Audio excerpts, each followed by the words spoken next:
सभी मित्रों को मेरा नमस्कार। सर्वप्रथम परम पूज्य गुरुदेव को प्रणाम करते हुए, माता भगवती को प्रणाम करते हुए आज की वार्ता का प्रारंभ करूंगा। एक कहावत आप लोगों ने सुनी होगी कि शेर जिस चट्टान पर बैठता है वो चट्टान सिंहासन बन जाती है। उसी तरह जब कोई साधु, संत, सन्यासी, वैरागी व्यक्ति राज सिंहासन पर आसीन होता है, वो सिंहासन मंदिर बन जाता है।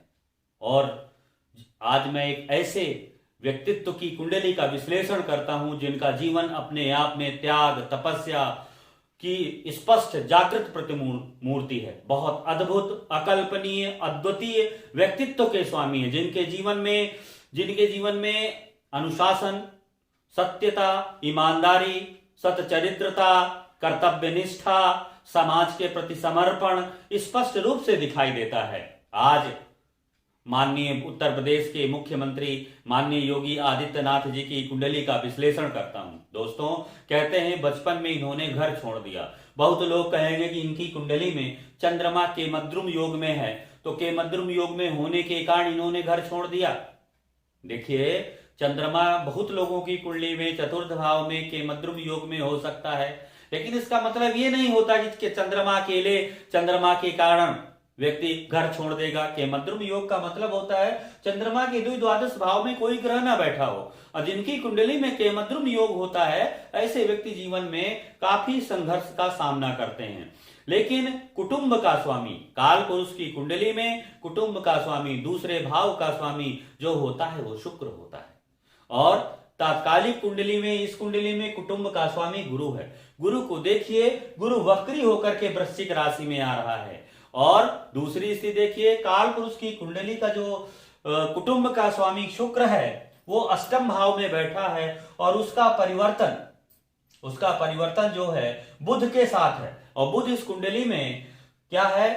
एकादश भाव का स्वामी है और अष्टम भाव का स्वामी। जब कोई ग्रह एकादश भाव का स्वामी और अष्टम भाव का स्वामी बन जाता है तब वो बड़ा खतरनाक हो जाता है, बहुत कष्ट देने वाला हो जाता है। इस कुंडली में इसी कारण गुरु और शुक्र की स्थिति के कारण, शुक्र और चंद्रमा के कारण, इन तीन ग्रहों के कारण इन्होंने बचपन में ग्रह त्याग दिया और एक संत सेवा में आ गए। देखिए, संत सेवा के लिए मोक्ष त्रिकोण में जाना चाहिए। एक व्यक्ति योगी, साधु, संत, सन्यासी कब बनता है? एक व्यक्ति साधु, संत, सन्यासी, तपस्वी, कर्तव्यनिष्ठ सन्यासी कब बनता है? तो आज सबसे पहले इसको देखते हैं। देखिए, इस कुंडली में जो चंद्रमा है, चंद्रमा जो है मन का कारक होता है। अगर मन का, और केतु क्या होता है? मोक्ष का कारक होता है। मन के कारक का मोक्ष के कारक से संबंध बन जाए तो क्या होता है? मन में मोक्ष की भावना आ जाती है, मन में त्याग की भावना आ जाती है। केतु क्या होता है? त्याग होता है। केतु एक आध्यात्मिक सन्यासी होता है, एक संत होता है, एक तपस्वी होता है। लेकिन केतु और चंद्रमा में जब तक शनि नहीं आ जाता है तब तक वैराग्य नहीं आता है।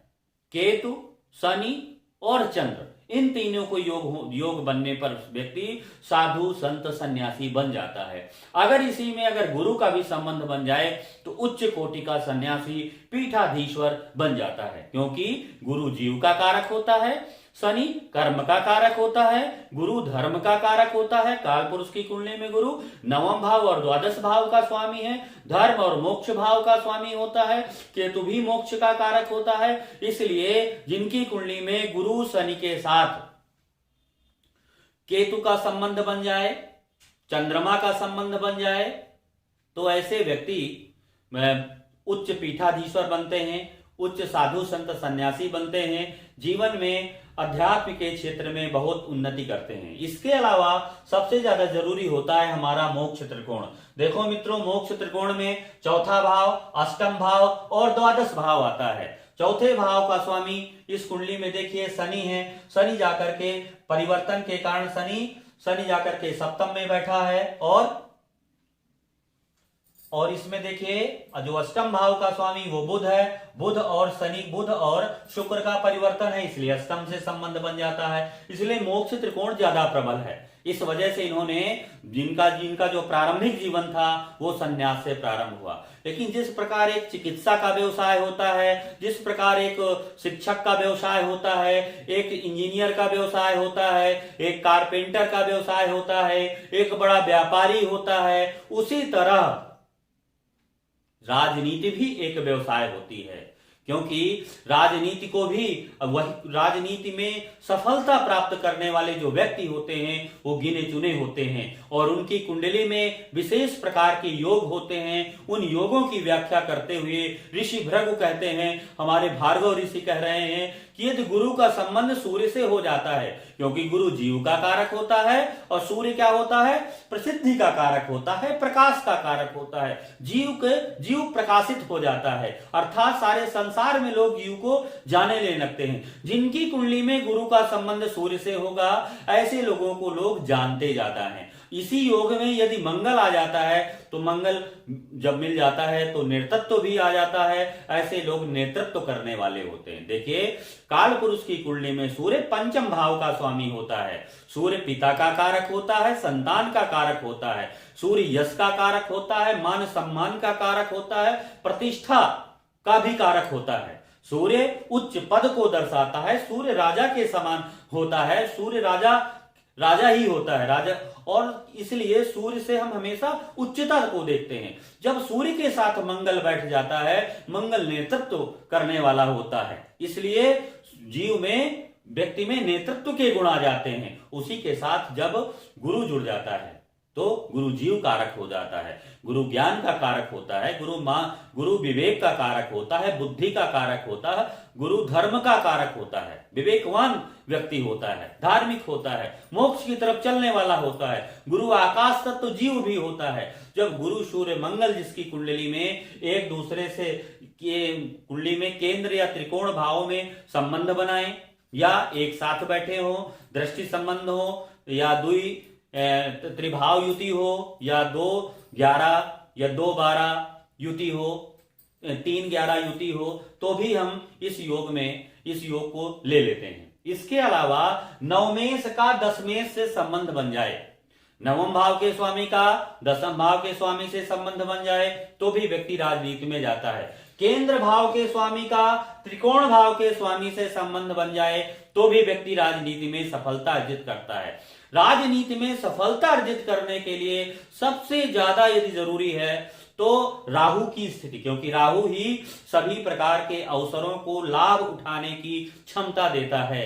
व्यक्ति के दरवाजे में अवसर आ जाता है अगर व्यक्ति विवेक, बुद्धि, सूझबूझ, चालाकी, चतुरता, छल, कपट, दंभ, द्वेष हर चीज अगर व्यक्ति में नहीं होगी तब वो अपने सभी अवसरों का पूरा लाभ नहीं उठा सकता। जो प्लानिंग का काम होता है, नीति निर्देशक जो होता है, वो राहु को ग्रह परिषद में राहु को कहा गया है। तो राहु का केवल गलत काम करना भी नहीं होता। राहु में क्या होता है, राहु काल पुरुष की कुंडली में उसको छठे भाव का, कन्या राशि का, कन्या राशि बौद्धिक राशि होती है, तो व्यक्ति की बुद्धि तेज हो जाती है। यदि राहु छठे भाव में आ जाए, सातवें भाव में राहु का संबंध यदि छठे भाव, सातवें भाव, तीसरे भाव, 10वें भाव और 11वें भाव से हो जाए तो भी व्यक्ति राजनीति में जाता है। अब इन योगों को इनकी कुंडली में देखते हैं दोस्तों। देखिए, इस कुंडली में गुरु वक्री है, वक्री होकर के गुरु क्या है, मंगल के पास गुरु लग्न पर आता है। लग्न पर आता है तो गुरु का संबंध सूर्य से और बुध से और शनि से बन जाता है। गुरु और देखिए, मंगल भी गुरु का संबंध मंगल से है, गुरु का संबंध सूर्य मंगल से बन गया, इसलिए राजनीति में बहुत सफल हुए। दूसरी चीज देखिए, शनि कर्मों का कारक है, कर्म का कारक है। और परिवर्तन से क्या होता है कि बुध और शुक्र में परिवर्तन है तो शुक्र शनि के पास आ जाता है।